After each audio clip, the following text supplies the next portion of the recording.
Dzień dobry Państwu, nazywam się Damian Adamus i witam serdecznie w kolejnej rozmowie Nowego Ładu. A dziś moim i Państwa gościem jest pani Agnieszka Sygitowicz, prezes Polsko-Tajwańskiej Izby Przemysłowo-Handlowej. Dzień dobry Pani Agnieszko. Dzień dobry Panie redaktorze, dzień dobry Państwu. A dziś porozmawiamy sobie o stosunkach gospodarczych polsko-tajwańskich, o ich stanie obecnym oraz perspektywach na przyszłość. Pani Agnieszko, no właśnie, jak wyglądają dziś stosunki handlowe, stosunki inwestycyjne pomiędzy Polską a Tajwanem?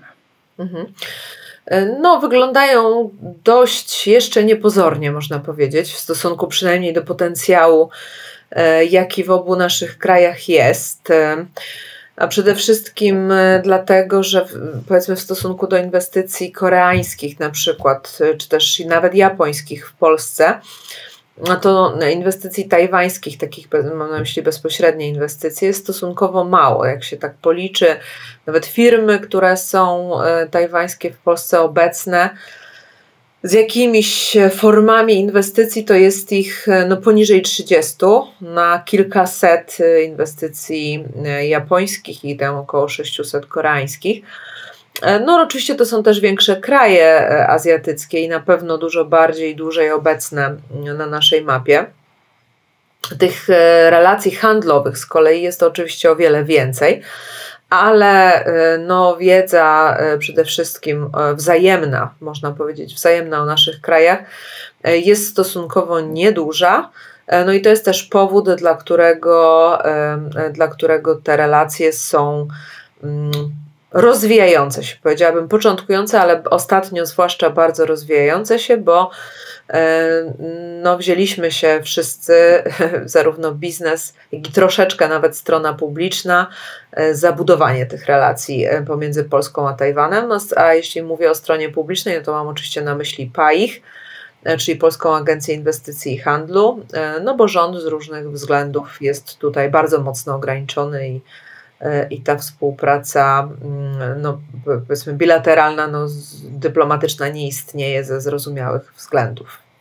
Czy tym zrozumiałym względem są kwestie chińskie i polityka jednych Chin, tak? Dobrze rozumiem? Tak, to jest polityka jednych Chin, a to jest nawet coś więcej, bo polityka jednych Chin, One China Policy, to uznaje właściwie prawie każdy kraj europejski, za wyjątkiem Litwy. Natomiast my mamy w Polsce jeszcze nie tylko One China Policy, ale też politykę prymatu Chin. To jest coś nawet takiego, tak w tłumaczeniu, bardziej ograniczającego, dlatego że my jakby polityka jednych Chin uznawana na przykład przez Czechy jest troszeczkę takim bardziej miękkim pojęciem, pozwalającym na nawiązywanie, przynajmniej czeski rząd sobie na to bardziej pozwala, na takich relacji przynajmniej gospodarczych, także na szczeblu rządowym. Natomiast u nas w Polsce ta polityka prymatu Chin, czyli bezwzględnego uznawania Tajwanu za część Chin, powoduje, że dość mamy te ograniczenia w relacjach bilateralnych istotne, do tego stopnia, że przedstawiciele rządu na poziomie ministra konstytucyjnego się nie spotykają w ogóle. Bywało, że sekretarze stanu się wymieniali, w szczególności poprzednio taki sekretarz stanu w Ministerstwie Rozwoju i Technologii Grzegorz Piechowiak dość intensywnie te relacje próbował rozwijać. Obecnie trochę na tym obszarze aktywne jest Ministerstwo Cyfryzacji bardziej. Ale mamy nadzieję, że będziemy mogli również wspierać te relacje biznesowe tą sferą publiczną, ale póki co w biznesie i z wydatnym zaangażowaniem Polskiej Agencji Inwestycji i Handlu rozwijamy je oddolnie, można powiedzieć. Izba jest zrzeszeniem przedsiębiorców, Polsko-Tajwańska Izba Przemysłowo-Handlowa, więc jest organizacją całkowicie biznesową, stworzoną przez firmy i uwaga, firmy polskie i tajwańskie. To znaczy... Myślę, że do tego tematu jeszcze przejdziemy w dalszej części rozmowy, także Dobrze. Chciałbym jeszcze tutaj dopytać o branże, w których ta współpraca może się rozwijać. Wspomniała Pani o tym deficycie bezpośrednich inwestycji zagranicznych, no właśnie porównując tutaj do Korei Południowej czy do Japonii. Jakie Pani widzi tutaj obszary zainteresowania tajwańskiego, jeżeli chodzi o inwestycje w Polsce? Czy możemy tutaj mówić o jakichś określonych sektorach, czy może jest to, że tak powiem, od Rzymu do Krymu? Co firma, to inny pomysł. Nie no, oczywiście cała popularność Tajwanu, rosnąca bardzo popularność Tajwanu w Polsce wzięła się z takiego flagowego sektora, jakim są oczywiście półprzewodniki. No bo nie ma innego na świecie gracza liczącego się w tej chwili, jeżeli chodzi o ten sektor, aniżeli Tajwan. To jest największy, TSMC jest największym na świecie producentem półprzewodników i fakt, że inwestycja TSMC pojawiła się w Europie, czy też pojawia się, bo ona jest w trakcie budowy, fabryka TSMC w Dreźnie, spowodowała, że zainteresowanie tym sektorem bardzo wzrosło, a jeszcze bardziej wzrosło w Polsce od czasu, kiedy zawieszona została inwestycja Intela. Tak, może tak dla naszych słuchaczy gwoli uzupełnienia, to w Miękini pod Wrocławiem miał powstać zakład zaawansowanego mikromontażu półprzewodników właśnie firmy Intel, która też swoją fabrykę miała budować, można powiedzieć, że fabrykę miała budować w Magdeburgu w Niemczech, a tutaj w Polsce miało być takie uzupełnienie łańcucha wartości, tak, czyli ten zakład mikromontażu. Firma Intel zawiesiła te plany ze względu na problemy finansowe. No właśnie, ale mamy tutaj innego gracza związanego z sektorem półprzewodników, czyli TSMC, który właśnie w Dreźnie buduje swój zakład. No i pytanie właśnie, czy w związku z tym jest jakaś szansa, żeby się załapać w jakimś elemencie tego łańcucha wartości, skoro już tam ta fabryka będzie budowana. No tak, faktycznie takie pytanie stawia sobie dzisiaj bardzo wiele różnych środowisk. Środowisko biznesowe oczywiście, które jest bardziej aktywne, a nawet strona publiczna, między innymi właśnie w związku z faktem, że po Intelu, można powiedzieć kolokwialnie, została jakaś taka biznesowa dziura. Natomiast ja myślę, że słusznie pan redaktor zauważył, że mamy szansę znaleźć się w tym łańcuchu. Gdzieś tam wydaje się, że polskie firmy po pierwsze są w stanie dostarczyć wartość i być poddostawcami dla tego sektora faktycznie, ale niekoniecznie w produkcji samych półprzewodników, bo tu nie mamy za dużo firm w Polsce, które by się specjalizowały w tym sektorze, ale jakby około półprzewodnikowej branży. Zresztą to jest w ogóle bardzo szerokie pojęcie, bo to niektórzy koledzy i koleżanki, którzy się tematem półprzewodników zajmują, mówią, że to jest taka nadbranża trochę, no bo właściwie półprzewodniki wykorzystywane są w każdym sektorze przemysłu, w każdej branży przemysłowej albo w większości, więc wydaje się, że mamy szansę na to, żeby ze względu na geograficzną bliskość tej ogromnej inwestycji, jak również na nasze asety, bo jesteśmy największym krajem Europy Środkowo-Wschodniej, z największym zasobem też talentów, jeszcze póki co, całkiem nieźle rozwiniętym technologicznie, choć oczywiście jeśli chodzi o produkcję tych najbardziej zaawansowanych płytek, które na przykład produkuje w tej chwili, ma zamiar produkować w Dreźnie TSMC,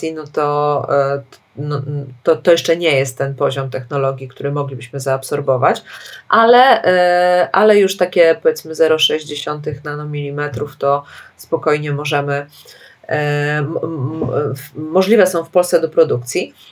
W każdym razie, jeśli nie sama produkcja półprzewodników, jeśli nie firmy, które mogą się bezpośrednio w tym sektorze odnaleźć w łańcuchu tego światowego gracza, to około półprzewodnikowe usługi oraz produkty I rzeczywiście takie plany są, żeby wspólnie Niemcy, Czechy i Polska stworzyły tak zwany złoty trójkąt. Czechy dlaczego? Bo to też jest bardzo ważny gracz na mapie Europy Środkowo-Wschodniej w relacjach z Tajwanem i dużo bardziej zaawansowany niż Polska. Znaczy dużo bardziej rozpoznawalne są Czechy dla Tajwańczyków jako miejsce do inwestowania i jako kraj w Europie w ogóle. Więc wydaje się, że tutaj ta współpraca między naszymi krajami, jeśli będzie miała szansę zaistnieć, to byłaby ciekawa propozycja dla takiego uzupełnienia tego łańcucha dostaw w sektorze półprzewodników, a tu możliwości jest bardzo wiele. Chciałem zapytać tylko, czy my nie konkurujemy w tym momencie trochę z Czechami o podobne inwestycje i czy to nie jest tak, że tu właśnie mówi Pani o tym trójkącie, no jednocześnie ten róg najbardziej zaawansowany technologicznie, czyli Niemcy, są takim najbardziej zaawansowanym integratorem wartości, natomiast czy my i Czechy nie walczymy trochę o to, co skapnie z tego? No, walczymy i będziemy walczyć pewnie, dopóki nie zdamy sobie sprawę z tego, że lepiej byłoby jednak współpracować, a nie walczyć, bo Czesi mają swoje asety, ale na pewno nie mają czegoś bardzo, bardzo istotnego, co jest dla sektora półprzewodników i dla takich inwestycji ważne, to znaczy ludzi. Ten talent pool, jeżeli widzimy prezentacje robione w Pradze, on głęboko zahacza poza granicę czeską i wchodzi do Polski przynajmniej na tę część, która bezpośrednio i tak na co dzień te relacje biznesowe z Czechami ma. Więc to i nie tylko, to znaczy zasoby ludzkie, ale nie tylko zasoby ludzkie są zdecydowanie tym, co moglibyśmy wspólnie z kolegami z Czech połączyć. Czy tak się stanie? Nie wiem. Są takie pomysły i wydaje się, że biznes, ponieważ generalnie to jest bardzo racjonalna część naszego porządku światowego, biznes i działa bardzo często ponad podziałami, to jest to na pewno możliwe. Ale chciałabym powiedzieć, że półprzewodniki to nie wszystko. Bo to jest oczywiście flagowa branża Tajwanu, ale nie jedyna, bo my w Izbie mamy różne firmy i różne możliwości współpracy już w tej chwili rozwijamy zarówno dla polskich firm, jak i dla tajwańskich w Polsce i teraz oczywiście szeroko rozumiany sektor IT idący obok półprzewodników jest bardzo, bardzo wiralowy. I teraz jeśli chodzi o hardware, no to wiadomo, Tajwan jest najbardziej zaawansowanym technologicznie krajem na świecie moim zdaniem. Natomiast jeśli chodzi o software i usługi takie, zarówno z zakresu wsparcia produkcji, informatyzacji procesów, to już jest oferta, którą polskie firmy mogą dedykować na rynek tajwański. Ja to niedawno miałam okazję sprawdzać, ponieważ byliśmy z misją kilku firm na Tajwanie, między innymi jedną z firm, która jest naszym członkiem i właśnie takie usługi oferuje i zdecydowanie mam tutaj potwierdzenie od ekspertów, że to jest rynek, więc IT Service. Taki sektor jak farmaceutyka, biotechnologie i kosmetyki. To jest kolejna bardzo duża, silna branża, w której bardziej upatruję na razie przynajmniej relacji handlowych, ale docelowo myślę, że także inwestycyjnych. Kolejna sprawa to oczywiście maszyny od lat obecne w tej wymianie handlowej i nie tylko, to znaczy najwięcej sprzedajemy maszyn na Tajwan. To jest, jeżeli chodzi o nasz obrót międzykrajowy, najbardziej znacząca liczba. Natomiast myślę, że to też jest jakby ciągle rozwojowa sprawa. Kolejna rzecz związana na przykład z inwestycją obecnie dziejącą się Chimay w Polsce to food. To niełatwa branża jak najbardziej ze względu na różne obustronne ograniczenia między naszymi krajami, ale też bardzo rozwojowa. A może Pani coś więcej powiedzieć o tej inwestycji? Chimay? Tak, to jest jedna z największych w tej chwili bezpośrednich inwestycji tajwańskich w Polsce. Inwestycja w tajwańskiego Chimay, największego producenta żywności na Tajwanie lub jednego z 5 największych. oraz polskiego Superdrop. To jest JV stworzone między tymi dwoma firmami. Niedaleko Łodzi buduje się fabryka pierożków, takich azjatyckich pierożków. Wspólna inwestycja tych dwóch firm. Znaczy wspólny projekt, który dzięki tej współpracy mógł się zrealizować pomimo ograniczeń takich związanych z handlem i wymianą również na rynku spożywczym. Bardzo fajna, bardzo ciekawa sprawa, bo Chimay to też jest firma, oprócz tego, że jedna z największych na Tajwanie, to też właściciel firmy Chimay jest obecnie takim ambassador at large, mówimy na niego, czyli ambasadorem na Europę Tajwanu biznesowym, więc to też jest taki znaczący sygnał do tego inwestowania i ja myślę, że już widzę, że za Chimay idą kolejne firmy związane z sektorem food. Tak jak powiedziałam, farmacja i kosmetyka także. No i właściwie sky is the limit. No wiadomo, że te relacje w innych branżach pewnie mogą być, w każdej będą zaczynały się od relacji handlowych. Najczęściej tak jest. I o tym też bardzo głośno staramy się w ogóle mówić, w szczególności my w Izbie, że wszystkim, którym zależy na rozwoju na przykład inwestycji tajwańskich w Polsce i nawiązywaniu tych relacji, jakby musimy pamiętać o tym, że wiedza to jest początek. Najpierw promocja w ogóle naszego kraju, nie poszczególnych firm, znaczy ich też, ale najlepiej w grupie, ale w ogóle istnienia Polski na mapie Europy Środkowo-Wschodniej. Dla Tajwańczyków zaskakującym jest fakt, że my jesteśmy krajem większym niż Czechy, że mamy 38 milionów mieszkańców. To było dla nich, to jest informacja, która ich zaskakuje, więc naprawdę na bardzo podstawowym poziomie jest ta wiedza. Więc promujemy Polskę. Promujemy nasze firmy w grupach, w tej ofercie, którą mamy najmocniejszą, firm, które w ogóle są chętne do wchodzenia na ten rynek. No i odwrotnie, Tajwan w Polsce też musimy promować, dlatego że ta wiedza w obie strony jest na dość podstawowym poziomie. Zanim przejdziemy do kolejnego pytania, chciałbym Państwa serdecznie zachęcić do wspierania finansowego naszych działań. Mamy oczy dookoła głowy, troszczymy się o przyszłość polskiej gospodarki, o dywersyfikację handlową, inwestycyjną. Właśnie dlatego przeprowadzamy takie rozmowy. Jeżeli podoba się Państwu ta rozmowa i nasza działalność, to serdecznie zapraszam do wsparcia naszych działań. Link do różnych form wsparcia znajdą Państwo w opisie tego filmu. No i na koniec chciałem przejść do instytucji, którą Pani zarządza, czyli Polsko-Tajwańską Izbą Przemysłowo-Handlową. Może Pani nam powiedzieć kilka słów o ideach, jakie stoją za założeniem tej izby, jakie są działania podejmowane, jaka jest historia, no i jaka jest przyszłość tej instytucji. Nie instytucji na szczęście, a organizacji, a to bardzo ważne, bo Polsko-Tajwańska Izba Przemysłowo-Handlowa to jest wyłącznie biznesowa organizacja. Dlaczego to podkreślam? Dlatego, że to jakby odzwierciedla nasz sposób działania, myślenia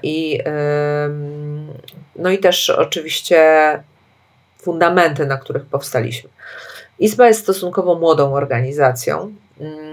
Troszkę cierpimy z powodu nazwy Izba. Cierpimy, bo w polskiej rzeczywistości biznesowej słowo Izba kojarzy się z nieco zblazowaną już formą zrzeszania się przedsiębiorców, czasami takim odrobinę już mało efektywnościowym podejściem, ale to nie do końca słusznie, bo po pierwsze nie wszystkie izby są nieco zblazowane, znam sama sporo takich, które działają bardzo dobrze, a zdecydowanie Polsko-Tajwańska Izba jest taką organizacją z różnych powodów. Po pierwsze dlatego, że jest młoda, więc musi realizować swoje ambicje, poszukujemy nowych członków, zapraszamy ich, wszystkie firmy, które chcą na rynku tajwańskim zaistnieć i tajwańskie, które interesuje Polska, powoli się w naszym ekosystemie jakoś tam odnajdują. Bardzo mnie to cieszy. Polsko-Tajwańska Izba powstała z inicjatywy dwóch grup firm. Polskiej grupy SKB, lokalnych z centralnej Polski, takiej grupy wyrosłej w niewielkim mieście na firmie budowlanej. Obecnie obecnie działającej w bardzo wielu branżach, od logistycznej poprzez produkcję, odlewnie żeliwa, produkcję osi napędowych, energetykę odnawialną i wiele innych, naprawdę duża grupa, polska grupa firm SKB oraz tajwańska grupa HCG. HCG Baolong, znana na Tajwanie m.in. z produkcji łazienek, armatury łazienkowej i wielu elementów z budowlanką także związanych. I oni rozpoczęli wspólne interesy w ubiegłym roku, które też wkrótce, myślę, zaskutkują inwestycjami, między innymi w Polsce. I ten potencjał inwestycyjny wykroczył poza możliwości tych dwóch grup. Założyli zatem izbę, czyli platformę dla przedsiębiorców, dla firm, dla organizacji biznesowych, a także dla samorządów czy innych instytucji, które chciałyby się do nas przyłączyć i poszukiwać swoich możliwości na Tajwanie, a z kolei z tajwańskiej strony w Polsce. I dlaczego to jest dobre, przynajmniej dla mnie, że działamy symultanicznie? Dlatego, że jakby rozpoznane mamy zarówno możliwości takie biznesowe w Polsce, jak i na Tajwanie jednocześnie, to znaczy nie muszę z Warszawy poszukiwać tych możliwości, tylko na Tajwanie bezpośrednio możemy je realizować. Tutaj w Polsce też budujemy ekosystem wszystkich, organizacji i firm, które mają coś wspólnego, i na Tajwanie podobnie, również overseas, nawiązujemy partnerstwa i wydaje się, że ten ekosystem rośnie fajnie, dość szybko. Życzyłabym sobie, żebyśmy co najmniej podwoili liczbę członków w ciągu roku najbliższego. Ale przede wszystkim życzyłabym sobie, żeby w Polsce co najmniej podwoiła się wkrótce liczba tajwańskich inwestycji, bo bardzo wiele nas łączy. Oba narody są podobne, ciężko pracujące, zaangażowane biznesowo i gotowe na to, żeby ten nowy przemysł budować. I myślę, że to jest świetny fundament do rozwoju. To na koniec chciałem zapytać o 3 rzeczy, które powinniśmy zrobić, jeżeli miałaby Pani, że tak powiem, pełną decyzyjność. Co by Pani zrobiła, żeby przyspieszyć ten rozwój polsko-tajwańskich stosunków handlowych, inwestycyjnych, szeroko rozumianych gospodarczych? Czy są tutaj takie, że tak powiem, nisko wiszące owoce, proste rzeczy, które można by było zrobić, aby rozwój tych kontaktów w jakiś sposób przyspieszyć?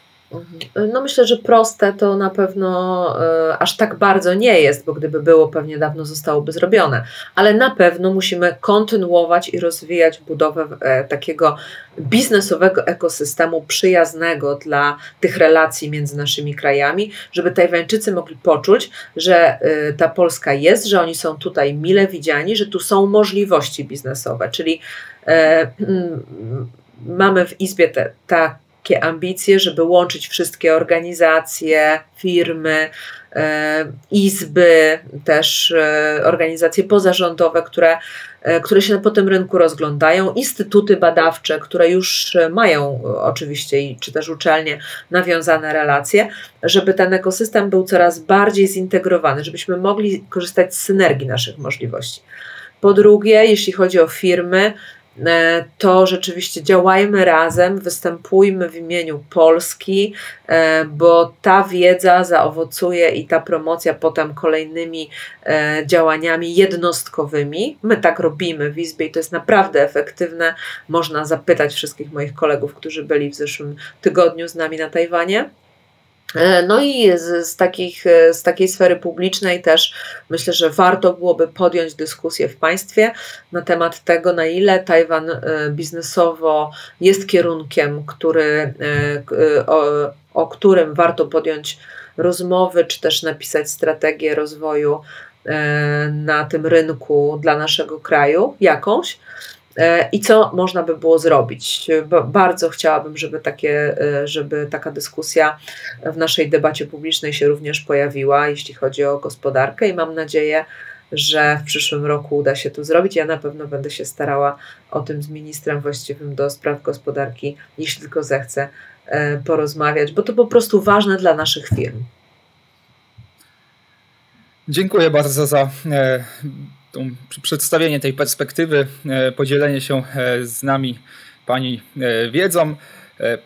Prośba do naszych widzów, co sądzicie o współpracy polsko-tajwańskiej w dziedzinie gospodarczej? Jakie widzicie obszary pogłębionej współpracy, gdzie moglibyśmy tutaj się bardziej zbliżyć? Dajcie znać w komentarzach, bądźcie też częścią tej debaty, którą chcemy tutaj animować o rozwijających się stosunkach gospodarczych nie tylko polsko-tajwańskich, ale myślę, że szerszym też otwarciem Polski na Azję i pewnej dywersyfikacji kontaktów handlowo-inwestycyjnych, bo Europa to nie wszystko, świat niezachodni rośnie w siłę, dlatego warto tutaj mieć oczy dookoła głowy również gospodarczo, a właśnie tutaj, żeby te oczy i ten ogląd mieć szerszy, dzisiaj rozmawiałem z panią Agnieszką Sygitowicz, prezes Polsko-Tajwańskiej Izby Przemysłowo-Handlowej. Dziękuję jeszcze raz za podzielenie się z nami pani wiedzą. Bardzo dziękuję za zaproszenie. Pozdrawiam Państwa bardzo serdecznie i zapraszam do tej dyskusji. Rzeczywiście to super pomysł. Również zapraszam po raz kolejny i dziękuję Państwu za uwagę. Do usłyszenia.